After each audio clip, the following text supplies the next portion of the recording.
지난주에 우리 수요 예배가 끝나고 나서 우리 성도님들이 대화를 하면서 이번에 목사님 책 살 거야? 뭐 이렇게 한 분이 얘기를 하니까 다른 분이 50만 부인데 이렇게 얘기했대요. 50만 부인데 라는 그 뉘앙스가 사겠다는 거겠죠? 아닌가요? 네. 그냥 농담하신 겁니까? 근데 제가 지난주에 말씀드린 것처럼 우리 교회 성도들 중에서 누구도 사실은 제가 이번에 낸 책이 50만 부 팔릴 거라고 믿는 사람은 없었을 거예요. 솔직히 말해서. 네, 그때 보니까 반응도 좀 그랬었어요. 근데 사실은 저도 안 믿습니다. 네. 그런데 한국에서 이렇게 출판되는 책들 보면 50만 부를 훌쩍 넘기는 책들이 있어요. 실제로 그런 책들이 있습니다. 대표적인 예가 성공하는 사람들의 7가지 습관이라는 책이에요. 이 책은 전 세계에서 한 40개 언어로 번역이 돼가지고 무려 3천만 부가 팔렸습니다. 그리고 한국에서만 300만 부 이상이 팔렸습니다. 그런가 하면 시크릿이라는 책도 있어요. 여러분들 읽어보셨는지 모르지만 이 책의 부제가 뭐냐면 수세기 동안 단 1%만이 알았던 부와 성공의 비밀이에요. 너무 사고 싶지 않아. 수세기 동안 단 1%만이 알았던 부와 성공의 비밀. 이 책도 한국에서만 200만 부 이상이 팔린 걸로 알고 있습니다. 둘 다 책의 제목에 성공이 들어간다는 공통점이 있어요. 사람들 성공하고 싶으니까. 저도 이걸 보고 나도 이번에 낸 책을 하나님의 사역 레슨이 아니라 하나님의 성공 레슨으로 바꿀 걸. 그러면 많이 팔렸을 텐데, 진짜 50만 부 팔릴 텐데, 이런 생각을 하기도 했어요. 제가 앞에서 든 그 예에서도 보듯이 오늘날 대부분의 사람들은 성공하기를 원합니다. 왜냐하면 그렇기 때문에 그렇게 많은 그런 책들이 그렇게 많이 팔리는 거죠. 혹시 여러분들 가운데 실패하고 싶은 분 계세요? 난 진짜 실패하고 싶어. 내 인생의 목표는 실패야. 혹시 그런 분 계시면 앞발이 아니고 발을 살짝 들어주세요. 네. 아무도 그런 분은 안 계실 겁니다. 네. 저도 실패하고 싶지 않아요. 저는 그리고 제가 담임 목사로서 우리 교회 성도들 모든 분들이 정말로 성공하시기를 간절히 바랍니다. 자신의 삶의 영역에서도 그렇고 또 자신의 인생에서도 성공하시기를 바랍니다. 성공 자체는 나쁜 게 아니에요. 하나님도 여러분들이 성공하기를 원하실 겁니다. 근데 문제는 뭐냐면 다른 모든 좋은 것처럼 성공도 우리의 우상이 될 수 있다는 거예요. 사실은 너무 좋기 때문에 더욱 우상이 될 가능성이 더 큽니다. 카일 아이들맨이라는 분이 이렇게 말을 했어요. 한번 들어보시죠. 성공의 신은 추종자들을 포섭하기 위해 애쓰지 않는다. 애쓸 필요가 없죠. 성공의 신은 매력적이고 거부하기 어렵다. 카리스마가 있기 때문이다. 성공의 신은 우리의 일상으로 격심한 무한 경쟁의 세상 안에 들어온다. 조직사회의 사닥다리 꼭대기에 오르면 우리 인생이 어떻게 달라질 수 있는지 보여준다. 성공의 신이 우리 앞에 내놓는 것들을 무시하기 쉽지 않다. 인생을 달콤하게 해주는 타인들의 갈채와 부러운 시선을 한꺼번에 받게 해주겠다고 호언장담하기 때문이다. 그런데 과연 그럴까요? 달콤한 인생에 대한 그 호언장담이 과연 이루어질까요? 우리가 사닥다리의 꼭대기에 오르는 것도 사실은 쉬운 일이 아니겠지만 설사 오른다고 해도 성공의 신이 약속하는 안정과 만족을 누리게 될까요? 성공의 우상 앞에 절하면, 그 우상을 섬기면 우리의 인생이 정말로 성공할까요? 그렇지 않습니다. 오히려 성공의 우상을 섬기면 섬길수록 역설적이게도 우리의 인생은 점점 실패의 늪 속으로 빠져들게 될 것입니다. 성공의 우상은 우리에게 가족이라든지 신앙이라든지 도덕이라든지 심지어는 내 건강마저도 제물로 바칠 것을 요구합니다. 그것은 마치 마약처럼 우리를 유혹하면서 몰아갈 것입니다. 우리는 어떻게 이 성공의 우상에 내몰리지 않을 수 있을까요? 성공하면서도 성공의 신을 섬기지 않을 수 있을까요? 어떻게 성공적으로 성공의 우상을 내칠 수 있을까요? 저는 오늘 이 부분에 대해서 성경 구절을 몇 구절 이렇게 찾아보면서 여러분과 더불어서 그 비결에 대해 나누기를 원합니다. 먼저 우리는 정말 우리가 성공의 우상 앞에 매이지 않으려면 성공의 우상을 섬길 때 따라올 수 있는 위험성을 경계해야 합니다. 성공의 우상을 섬길 때 따라올 수밖에 없는 그 위험성을 경계하십시오. 성공이 우리 인생에서 궁극적인 가치가 되고 인생의 가장 중요한 목표가 될 때 성공은 더 이상 축복이 아니라 저주로 작용합니다. 성경에 보면 우시아라는 남유다의 왕이 나와요. 이 사람은 역대하 26장에 의하면 굉장히 강력한 왕이었습니다. 블레셋과의 싸움에서 승리하고 아랍 국가의 싸움에서도 이깁니다. 블레셋의 영토를 빼앗습니다. 매우 강력한 군사력을 구축해서 암몬이라는 나라도 유다의 조공을 바치게 됩니다. 경제적으로도 굉장히 부강했습니다. 오랫동안 다스렸어요. 역대하 26장 15절 하반절에 보면 그를 이렇게 묘사합니다.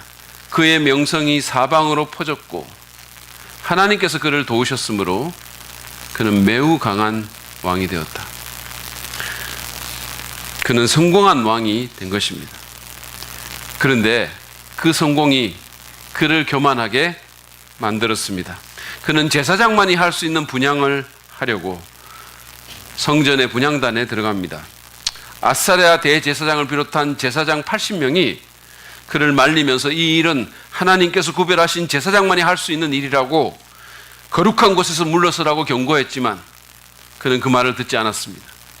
오히려 그는 향로를 들고 분향을 하려고 하면서 말리는 제사장들을 향해서 크게 화를 냈습니다. 성공이 너무 커져서 하나님을 두려워하지 않게 된 것입니다. 그래서 어떤 일이 일어났을까요? 19절부터 21절 말씀입니다. 제가 읽어드리겠습니다. 우시아는 성전 안 분향단 옆에 서서 향로를 들고 막 분향하려다가 이 말을 듣고 그 제사장들의 말리는 말을 듣고 화를 냈다. 그가 제사장들에게 화를 낼 때 그의 이마에 나병이 생겼다. 아사랴 대제사장과 다른 제사장들이 그를 살펴보고 그의 이마에 나병이 생긴 것을 확인하고 그를 곧 그곳에서 쫓아냈다. 주님께서 우시아를 재앙으로 치셨으므로 그는 급히 나갔다. 그는 죽는 날까지 나병을 앓았다. 주님의 성전을 출입하는 것도 허용되지 않았으므로 나병 환자인 그는 별궁에 격리되어 여생을 보냈다. 성공한 우시아는 자신의 성공을 하나님보다 더 크게 봤을 때 나병에 걸려서 격리되고 외로움 가운데 나날이 죽어가게 되었습니다. 저는 이것이 성공의 우상을 섬기는 사람들에 대한 상징적인 그림이라고 생각합니다. 오늘날 성공의 우상을 쫓는 모든 사람들이 다 나병에 걸린다 이런 말은 아닙니다. 그러나 그들에게 그들이 기대한 만족과 안정보다는 불행과 고통이 다가온다는 점은 같습니다. 이 세상에서 가장 성공한 연예인 가운데 하나인 마돈나라는 사람이 있습니다. 여러분도 잘 아실 거예요. 그는 한 잡지사의 인터뷰에서 이렇게 고백한 적이 있습니다. 저는 무엇인가가 부족하다는 끔찍한 공포를 이겨내기 위해 저의 의지를 쏟아부었습니다. 평범해질지도 모른다는 끔찍한 공포심이 제 인생을 움직이는 힘이죠. 언제나 그 공포가 저를 몰아붙이고 또 몰아붙입니다. 이미 대단한 사람이 되었지만 여전히 저는 대단한 사람임을 증명해 보여야 합니다. 이런 저의 투쟁은 지금도 계속되고 있고 앞으로도 절대 끝나지 않을 것입니다. 여러분은 이 사람의 삶이 행복해 보이세요? 슈퍼스타인데, 성공한 사람인데, 모든 것을 다 가진 것 같이 보이는데 이 사람의 삶이 행복해 보이십니까? 그녀에게 성공은 그냥 성공이 아닙니다. 그것은 자신이 중요하고 가치 있는 사람임을 증명시켜주는, 확인시켜주는 일종의 마약과 같은 거예요. 그녀는 두려움과 불안에 빠져서 평범해질지도 모른다는 두려움에 빠져서 사람들에게 잊혀질지도 모른다는 불안에 빠져서 끊임없이 자신을 증명하고 또 증명해야 합니다. 만약에 그가 정상의 자리를 지키지 못한다면 그녀는 완전히 자신의 존재감 자체를 잃어버릴 것입니다. 인생을 살아갈 의미조차 찾지 못하게 될 것입니다.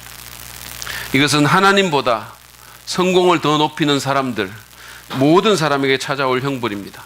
성공의 신은 우리를 하나님에게서 떼어놓고 우리를 교만에 빠지게 할 것입니다.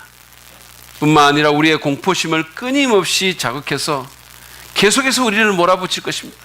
계속해서. 마치 마약처럼 뭔가를 하나 하고 나면 자신이 좀 가치 있는 사람처럼 여겨졌다가 조금 지나면 그게 또 사라지면 또 뭔가를 해야 되고 더 자극적인 뭔가를 해야 되는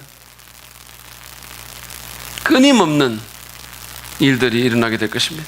그리고는 결국은 우리를 파멸시킬 것입니다. 작가인 해리엇 루비는 성공과 과잉이라는 글에서 이렇게 썼어요. 이분은 크리스찬이 아닌데도 상당히 통찰력이 있습니다. 들어보십시오. 우리가 집착하는 모든 대상 가운데 우리는 성공에 관해서 거짓말을 가장 많이 한다. 성공과 그 사촌인 돈을 얻으면 안전해진다고. 성공과 그 사촌인 권력을 얻으면 중요한 사람이 된다고. 성공과 그 사촌인 명성을 얻으면 행복해진다고 거짓말한다. 이제는 진실을 말할 때다. 도대체 무엇 때문에 우리 세대에서 가장 영리하고 가장 재능이 뛰어나며 가장 성공한 사람들 가운데 그 어느 때보다 많은 숫자가 재앙을 향해 몸을 던진단 말인가? 사람들은 돈과 권력과 영광을 얻기 위해 온갖 수단을 다 동원해 놓고는 결국 스스로를 파멸시킨다. 이것이 성공의 우상이 우리에게 하는 것입니다. 우리는 이 위험성을 분명하게 인식해야 됩니다. 성공은 좋은 것이지만 그것이 우리의 신이 되면 그것은 우리를 가만두지 않을 것입니다. 우리는 그 위험성을 인식하고 경계해야 성공의 신의 늪에 빠지지 않게 될 것입니다. 두 번째로 우리가 이 성공의 우상을 성공적으로 내치기 위해서는 경쟁을 부추기는 이 세상의 선동에 흔들리지 말아야 합니다. 여러분, 오늘날 우리 시대, 우리 문화는 그 어느 시대, 그 어떤 문화보다도 더 성공을 짝퉁 하나님으로 섬기기가 쉬운 그런 환경입니다. 우리는 아주 어릴 때부터 남과 경쟁해서 이겨야 된다는 메시지를 접합니다. 그런 메시지를 배웁니다. 웨이크 포레스트 대학이라고 아주 훌륭한 대학인데 그 대학의 총장인 네이튼 해치는 이제 우리의 가정이 냉혹한 세상에서 안식을 제공하는 안식처가 아니라 성공 욕구가 처음으로 배양되는 타가소로 변했다고 개탄을 했습니다. 우리의 가정이 우리 아이들한테 성공 욕구를 교육시키는 그것을 배양하는 타가소가 된다는 거예요. 여러분, 미국의 가정만 그렇겠습니까? 한국도 마찬가지입니다. 아니, 더하죠. 남들에게 뒤지지 말아야 된다고, 남보다 더 뛰어나야 된다고, 어떤 수를 썼으라도 남의 위에 올라가야 된다고 어릴 때부터 세뇌 교육을 시킵니다. 그래서 조그만 아이들이 온갖 종류의 학원과 교습소와 체육관으로 내몰립니다. 아이들이 너무 바쁜 거예요. 너무 바빠요. 밤에도 여기 앞에 보면 그냥 얼마나 많은 아이들이 쏟아져 나오는지 몰라요. 지난주에 한 신문에 유아기부터 경쟁 살벌, 의대 갈 아이 초6에 갈린다라는 기사가 났어요. 제가 그걸 읽어봤더니 대치동의 유아대상 영재교육 전문학원에서는 만 3세부터 영재성 검사라는 레벨 테스트를 하는데 상위 3% 이내에 들어야 정규 수업을 받을 수 있다는 거예요. 그리고 그 이하의 아이들은 레벨별로 반을 짜가지고 별도로 운영을 하는 겁니다. 3%에서 5% 반, 뭐 이런 식으로. 근데 인기 있는 학원은 주말에 지방에서 올라오는 유아들로 문전성시를 이룬다는 거예요. 그리고 만 5살이 되면 두 번째 레벨 테스트를 치르는데 이거는 영어 유치원 입원 테스트라고 했어요. 영어 유치원에 가는 겁니다. 그래가지고 이제 이런 아이들이 초등학교에 가잖아요. 그러면 한 과목당 두세 군데 이상의 학원을 정해놓고 테스트를 받으러 다니는데 국영수 3과목 학원에 다니려면 한 달에 치러야 하는 테스트가, 레벨 테스트가 10번이 넘는다는 거예요. 그리고는 초등학교 6학년 전에 영어를 마스터해야 됩니다. 초등학교 6학년 때 의대 갈 나이가 정해지기 때문이에요. 제가 그 기사를 읽으면서 아이들이 너무너무 불쌍한 거예요. 너무 안 됐어요. 그리고 그 부모들에 대한 분노가 일기까지 했습니다. 도대체 어떻게 된 겁니까? 왜 이러는 겁니까 도대체? 이러니까 OECD 국가 중에 우리나라 아이들의 행복지수가 가장 낮은 거예요. 우연이 아닙니다. 연세대학교 사회발전연구소가 발표한 2016년도 어린이 청소년 행복지수 국제비교 연구 보고서에 따르면 행복지수가 완전히 바닥이에요. 그뿐만 아니라 우리 어린이 청소년 5명 중에 1명이 자살 충동을 느낀다는 거예요. 여러분, 여러분의 자녀들 너무 몰아치지 마시기 바랍니다. 제가 간곡히 부탁드립니다. 다 영어 잘하고 태권도 잘하고 피아노 잘 치고 미술 잘 그려야 하는 거 아니에요. 하나님이 그렇게 안 만드셨어요. 저는 제가 어릴 때 우리 어머님이 피아노 레슨 안 시켜줘서 너무 감사해요. 저 같은 사람이 그거 받았으면 제 인생이 얼마나 그 어릴 때 힘들었겠어요. 정말로 아무 재능도 없는 애가 지옥 같았을 거예요. 제가 뭐. 그런 거 한다고 다 잘한다고 인생 잘 사는 거 아닙니다. 아이들 제발 좀 놔주십시오. 하나님의 말씀대로 기르려고 한번 애를 써보십시오. 근데 사실은 아이들만이 아니에요.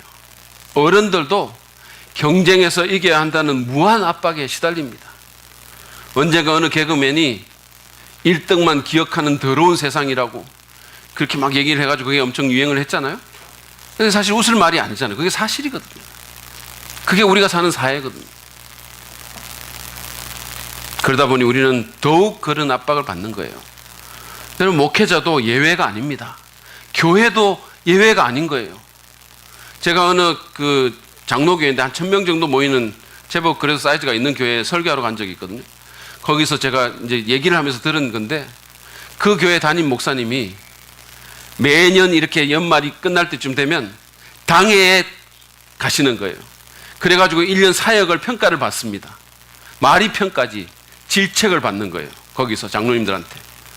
그래가지고는 그 당회에서 아니 원래는 왜 사람이 이것밖에 안 났냐고, 아니 예산은 왜 이렇게 됐냐고 그렇게 얘기를 하면 그 목사님이 다른 말 아무것도 안 한대요. 제가 부족해서 그렇습니다. 제가 잘못했습니다. 제가 더 기도하겠습니다. 그리고는 그 다음 주에 기도원에 들어가신대요. 일주일 동안. 저는 그 말을 들으면서 그냥 벌 받는 것 같았어요. 그분 기도원 가시는 게. 교회도 그런 거예요. 자꾸 더 성공해야 되고 숫자적으로 더 많아져야 되고 그래야 괜찮은 목사고 그래야 괜찮은 교회고. 제가 엊그제 무슨 일로 신학교 홈페이지에 들어갔다가 우연히 교수들의 논문이 PDF 파일로 올려진 것을 제가 봤어요. 그래서 제가 호기심에 가장 최근에 올려진 제 것을 한번 클릭을 해봤거든요. 그래서 보니까 조회수가 600회 가까이 되는 거예요. 제가 좀 놀랐어요. 왜냐하면 그게 교수들 논문이고 뭐 논문 같은 사람들 별로 안 읽잖아요. 근데 이게 600회나 클릭이 되니까 제가 그걸 보고 상당히 많은 사람들이 이걸 봤구나 싶어서 기분이 좀 좋아졌어요. 그래서 이제 그 제 위에 있는 교수님 논문 그걸 또 한번 클릭을 해봤거든요. 그랬더니 저보다 한 8회 정도가 적은 거예요. 그래서 기분이 더 좋아졌어요. 기분이. 그래서 내친 김에 그 위에 있는 분을 또 클릭을 했어요. 그랬더니 그분은 680회였습니다. 저보다 무려 80번이나 더 많은 거예요. 그때까지는 정말 행복했는데 갑자기 불행해지기 시작했어요. 기분이 안 좋아졌습니다. 그래서 제가 어떤 생각이 들었냐면 내 논문을 내가 연속적으로 한 90회 정도 클릭을 해봐? 아니면 우리 교육자들한테 아니 담임 목사가 논문이 신학교 홈피에 올라와 있는데 부교역자가 어쩌면 그렇게 관심이 없냐고 이렇게 해서 한번 몰아붙여봐? 그런 생각이 이렇게 지나가는 거예요. 여러분, 이게 목사인 저에게도 세상에 그 생각들이 나도 모르게 들어와 앉아 있는 거예요. 우리는 경쟁을 부추기고 성공을 최고의 가치로 높이는 이 세상의 선동에 흔들리지 말아야 됩니다. 로마서 12장 2절 말씀은 우리에게 이렇게 권면합니다. 여러분은 이 시대의 풍조를 본받지 말고 마음을 새롭게 함으로 변화를 받아서 하나님의 선하시고 기뻐하시고 완전하신 뜻이 무엇인지를 분별하도록 하십시오. 마음을 새롭게 해서 변화를 받고 이 시대의 풍조를 본받지 말라는 거예요. 유진 피러스는 자신의 메시지 성경에서 이 구절을 이렇게 의역합니다. 문화에 너무 잘 순응하여 아무 생각 없이 동화되어 버리는 일이 없도록 하십시오. 대신에 여러분은 하나님께 시선을 고정하십시오. 그러면 속에서부터 변화가 일어날 것입니다. 여러분을 둘러싸고 있는 문화는 늘 여러분을 미숙한 수준으로 끌어낮추려 하지만 하나님께서는 언제나 여러분에게서 최선의 것을 이끌어내시고 여러분 안에 멋진 성숙을 길러주십니다. 그렇습니다. 문화는 우리를 미숙한 수준으로 끌어낮추려고 합니다. 여러분, 우리 그리스도인들이 분명히 인식해야 돼요. 세상의 문화가 우리보다 더 높은 거 아닙니다. 문화는 자꾸만 우리를 미숙한 수준으로 끌어낮추려고 합니다. 또한 문화는 일시적인 것에 우리의 시선을 고정하게 함으로써 우리의 자원과 우리의 시간을 무가치한 것에 낭비하게 만듭니다. 그러므로 문화에 너무 잘 순응해서 아무 생각 없이 동화되는 일이 없도록 합시다. 강산해라는 가수의 노래 제목처럼 거꾸로 강을 거슬러 오르는 저 힘찬 연어들처럼 성공 신드롬에 걸려있는 이 세상의 흐름을 역류하는, 그래서 영원한 가치를 추구하는, 하나님께 인정받는, 진짜 성공하는 저 여러분 되기를 바랍니다. 세 번째로 우리가 이 성공의 우상을 성공적으로 내치려면 우리는 성공보다는 신실함을 더 추구할 필요가 있습니다. 성공보다는 신실함을 추구해야 됩니다. 성공의 우상에서 해방되기를 원하십니까? 그러면 정말로 하나님의 관점으로 성공을 재정의할 필요가 있어요. 하나님께서는 어떤 자를 인정하시고 무엇을 성공이라고 하실까요? 여러분이 정말로 하나님을 믿으신다면 이것이야말로 가장 중요한 질문이에요. 세상의 생각은 수시로 바뀝니다.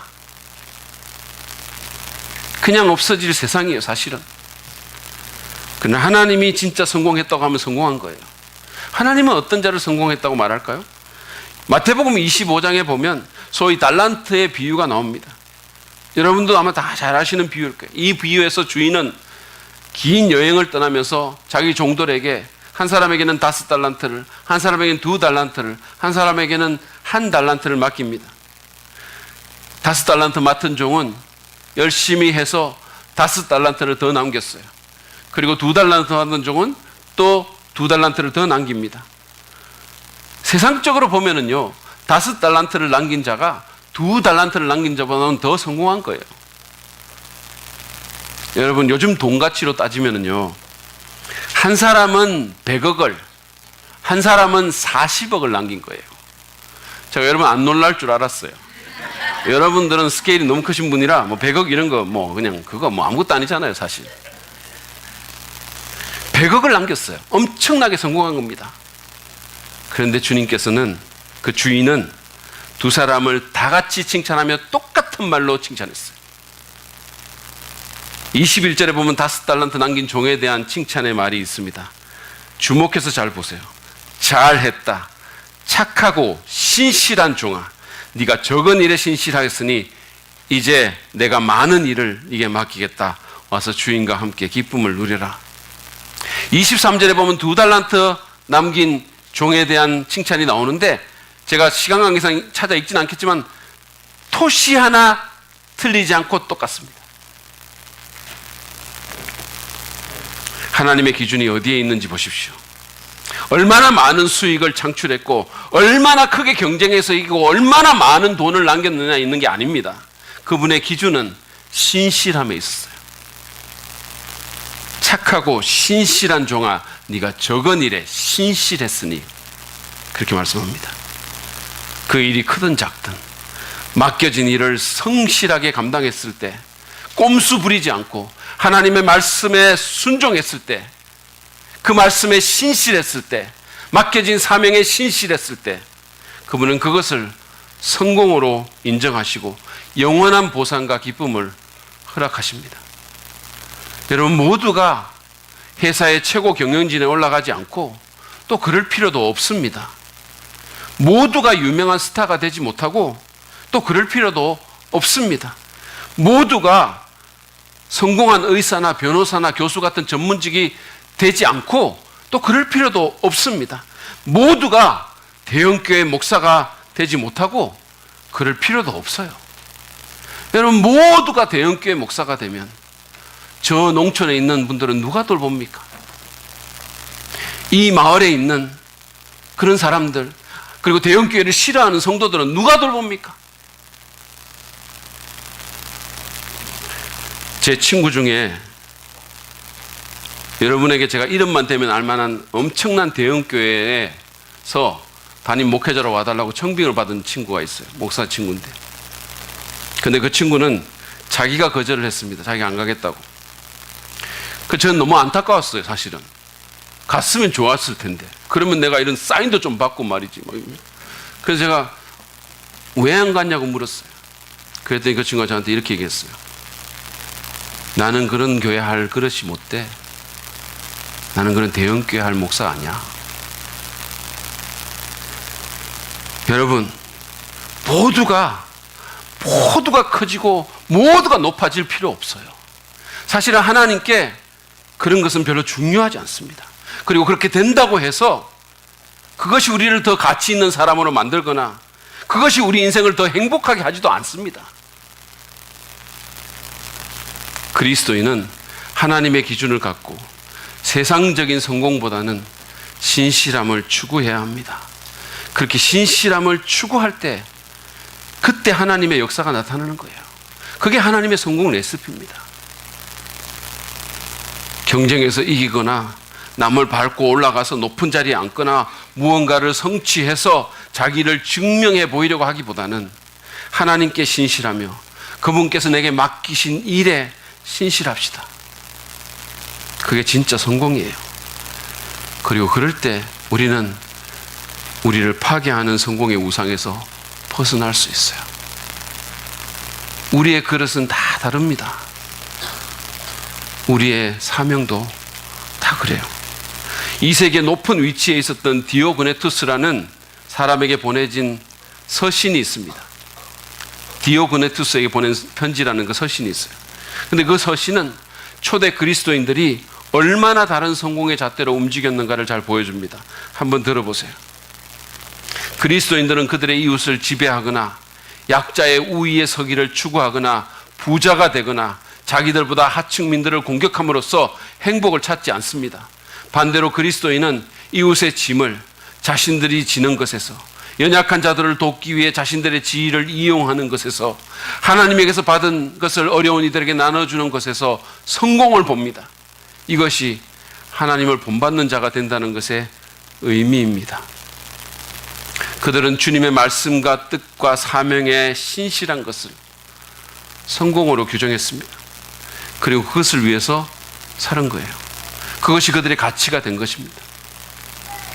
완전히 가치가 다른 공동체가 된 거예요. 저도 우리 교회 교역자들을 이렇게 부르고 초빙을 할 때 다른 어떤 것보다도 신실함을 봅니다. 성품을 보고 신실함을 봐요. 제가 처음에 윤 목사님을 부를 때도 그랬어요. 그때의 비하가 50만 부가 팔려야 하는 이번 책에 나와 있어요. 제가 한번 읽어봐 드릴 테니까 한번 들어보세요. 지금 섬기고 있는 교회의 담임 목사로 청빙을 받은 후 나는 동역의 요청을 위해 현재 부교역자 중 한 사람을 식당에서 만난 적이 있다. 그 만남에서 그는 내게 이런 말을 했다. 목사님, 저는 재능은 많이 없지만 대신 신실하게 일하는 것을 배웠습니다. 신실하게 하겠습니다. 나는 그 말이 너무 마음에 들었다. 그렇다. 신실한 것이 재능보다 더 중요하다. 나는 진국 조력자를 얻은 것이다. 거기다 덤으로 신실할 뿐 아니라 재능이 많은 사모까지 얻었다. 흔히 쓰는 말로 완전히 땡 잡은 거다. 너무 읽고 싶지 않으세요? 여러분, 제가 사실은 일부 예배에서는 윤 목사님 여기 앉아 계시고 유영희 사모님 저 뒤에 있어가지고 우리 박수 한번 치자 그랬는데 지금 안 계시지만 박수 한번 칠까요? 이 신실한 사역자들을 위해서 저는 정말로 감사해요. 아마 그들이 없었으면 제가 여기까지 오지 못했을 거예요. 신실한 사역자, 신실한 그리스도인 됩시다. 신실한 부모가 됩시다. 여러분, 세상의 성공이라는 건 잠시 잠깐이면 지나갑니다. 성공인 줄 알았는데 실패일 수도 있어요. 세상은 변덕스럽고 인생은 불확실합니다. 외면에 있는 것들이 다 채워진다고 우리 마음이 절대로 행복하지 않습니다. 그거하고 별 상관이 없어요, 사실은. 그러나 우리가 성공의 정의를 바꿔서 신실함을 추구한다면 우리는 하나님의 나라에서 영원히 성공한 사람으로 살아갈 수 있을 것입니다. 그리고 하나님께서 부어주시는 그 존재의 가치와 의미를 그리고 만족을 누리며 살아갈 수 있을 것입니다. 이 땅에서 성공의 우상에 종노릇하며 끌려다니지 않아도 될 겁니다. 신실함을 추구하는 저 여러분 되기를 바랍니다. 마지막으로 우리가 성공의 우상을 성공적으로 내치기 위해서는 하나님께서 겸손한 자에게 은혜 베푸심을 인식해야 합니다. 하나님은 교만한 자를 대적하시고 겸손한 자에게 은혜를 베푸십니다. 여러분, 성공의 저주 가운데 하나는 그것이 우리를 교만하게 만들기 쉽다는 거예요. 안 그래도 우리는 본질상, 본성상 자기중심적이고 자기를 더 높이 평가하는 경향이 있어요. 근데 성공을 하게 되면 더욱 그렇게 되기가 쉽지 않겠습니까? 만약에 제 목회 가운데 엄청난 성공이 있어가지고 정말 누구처럼 1년에 1000명씩 막 사람들이 들어오고 그리고 막 책 내면 그냥 50만 부 막 팔리고 만약에 그런다면 제 마음이 높아지지 않겠습니까? 최근에 무슨 아나무인의 갑질로 사회적인 비난을 받은 어떤 대기업 총수처럼 그 가족처럼 그렇게 대놓고 하지는 않겠지만 교양 있게 교만해지지 않겠어요? 제가? 무하마드 알리라는 유명한 권투 선수가 있었어요. 여러분 아마 아시는 분은 많이 아실 겁니다. 이 사람은 사실 권투 선수로서 최고의 성공을 거둔 자고 어쩌면 권투 선수 가운데 가장 유명한 자예요. 이 사람이 어느 날 비행기를 탔거든요. 근데 승무원이 와가지고 안전벨트를 매라고 했습니다. 그랬더니 이 사람이 슈퍼맨은 그런 거 안 매도 된다라고 하면서 거들먹거렸어요. 그랬더니 그 승무원이 말했습니다. 슈퍼맨은 비행기를 안 타도 되죠. 완전 사이다 발언이에요. 저는 이 성문을 너무 만나고 싶어요. 여러분, 교만하면 결국은 손해를 봐요. 장기적으로 보면. 교만한 사람 좋아하는 사람 아무도 없어요. 어쩔 수 없어서 그냥 뭐 그렇게 할 수는 있겠죠.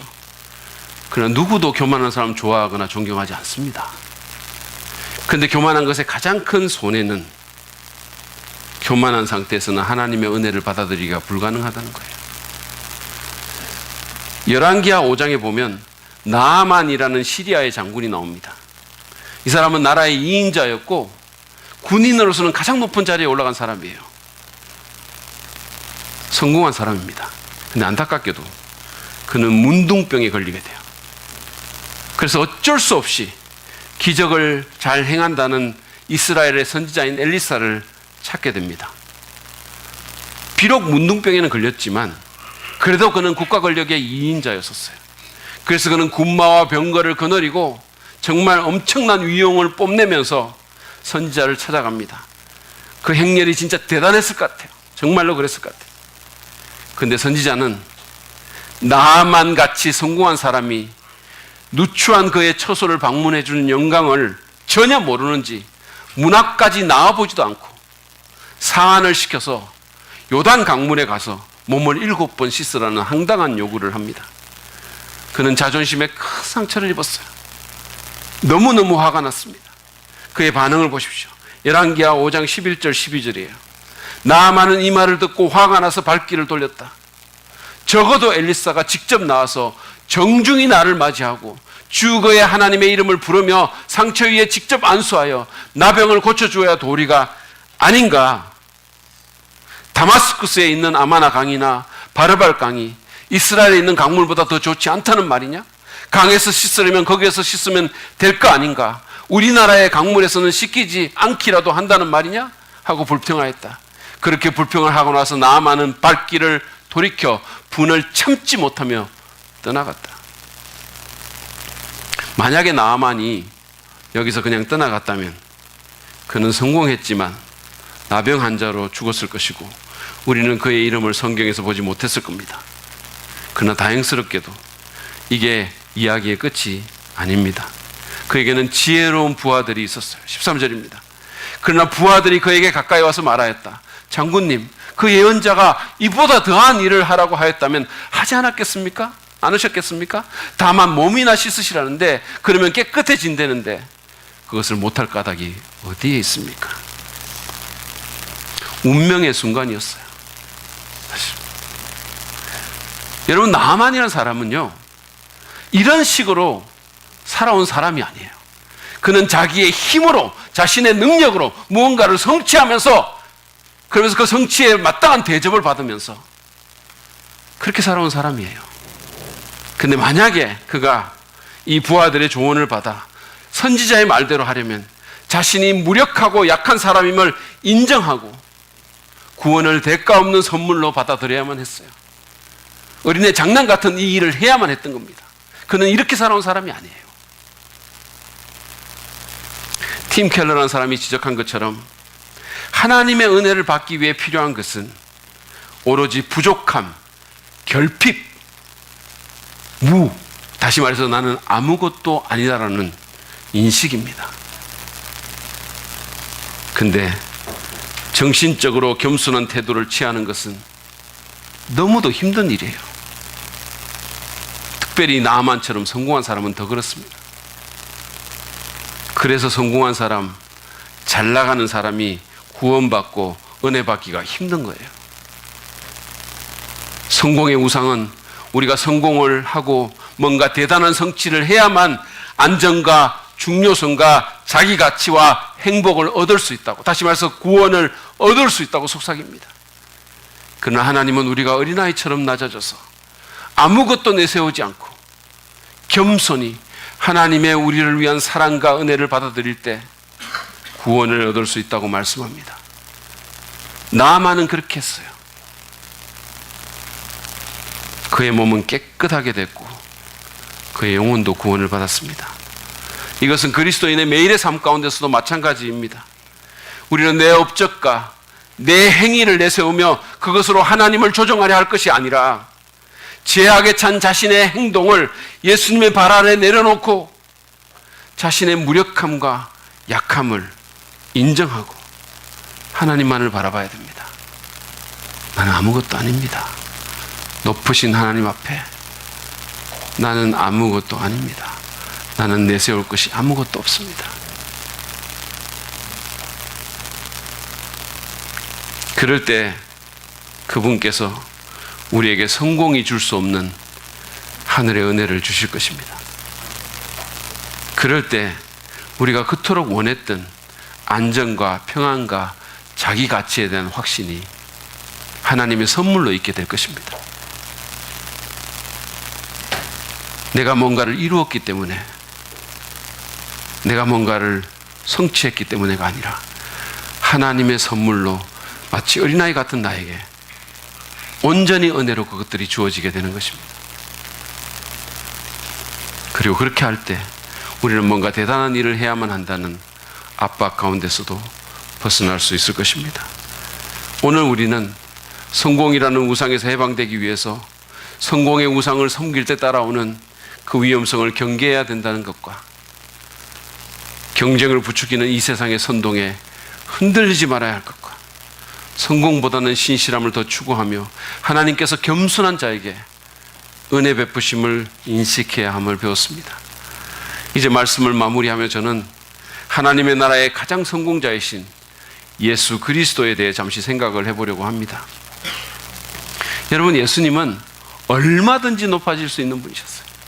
그리고 실제로 그분은 객관적으로 높으신 분이십니다. 그럼에도 불구하고 그분은 의도적으로 낮아지는 삶을 선택하셨어요.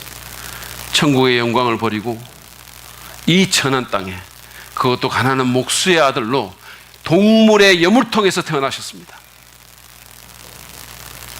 메시아로 사역을 하시던 기간에도 그는 얼마든지 유명해질 수 있었는데, 사람을 수도 없이 모을 수 있었고 얼마든지 높아질 수 있었는데 그렇게 안 했어요.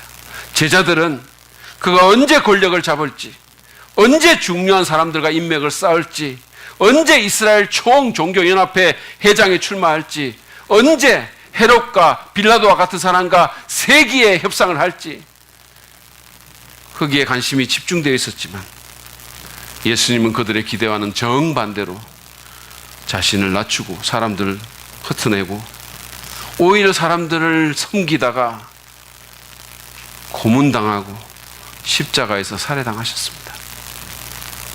그분은 성공이 아니라 아버지의 뜻과 말씀과 사명에 대한 신실함을 추구하셨고 자신을 완전히 비우시고 자신을 완전히 낮추셨던 것입니다. 그런 그에게 하나님은 능력으로 역사하셔서 죽었던 그를 다시 살리시고 그의 이름을 모든 이름 위에 뛰어나게 하셨습니다. 여러분, 그게 하나님의 방식이에요. 그게 우리가 쫓아야 될 방식입니다. 그게 우리가 우리의 자녀들에게 말해줘야 될 방식이에요. 그게 우리가 우리의 자녀들에게 보여줘야 될 삶의 방식입니다. 성공을 쫓을 것이 아니라 신실함을 쫓고 우리의 어떠함을 내세우기보다 자신의 약함과 부족함을 인정하는 가운데 겸손하고 낮아진 태도로 하나님만을 바라봐야 됩니다. 그럴 때 하나님께서 우리에게 은혜를 주시고 성공의 우상이 줄 수 없는 구원을 주시고 우리의 인생을 참된 성공으로 이끌어 주실 것입니다. 그럴 때 이 세상의 성공도, 우리가 여기서 이루는 성공도 저주가 아니라 축복이 돼서 하나님께 쓰임받는 도구가 될 수 있을 것입니다. 그럴 때 성공은 신이 아니라 선물로서 우리가 누리고 즐거워하고 기뻐하며 하나님의 영광을 위해 쓰임, 그런 것들이 될 수 있을 것입니다. 그런 축복이 우리 모두에게 있기를 바랍니다.